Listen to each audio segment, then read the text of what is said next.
شاهی طلبی برو گدای همه باش، بیگانه ز خویش و آشنای همه باش. خواهی که تو را چو تاج بر سر دارند، دستی همه بگیر و خاک پای همه باش. گر در یمنی چو با من پیش منی، ور پیش منی چو بی من در یمنی، من با تو چنینم ای نگار یمنی. خود در عجبم که من تویم یا تو منی. حال دنیا را بپرسیدم من از فرزانه، گفت یا آب است یا خاک است یا پروانه. گفتمش احوال عمرم را بگو، این عمر چیست؟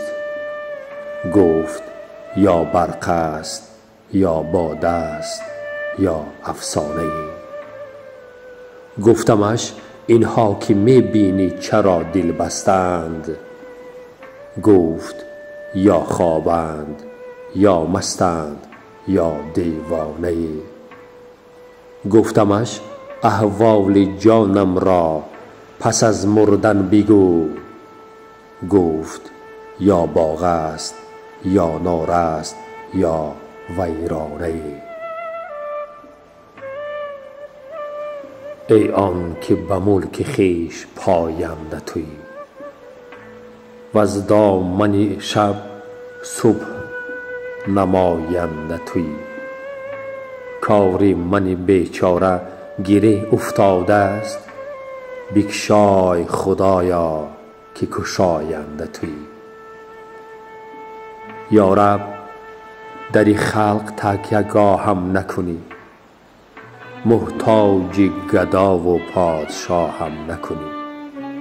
موی سیهم سفید کردی به کرم، با موی سفید رو سیاه هم نکنی. یا رب تو چنان کن که پریشان نشوم، محتاج برادران و خویشان نشوم. به منت خلق خود به من روزی ده، تا از در تو بر در ایشان نشوم.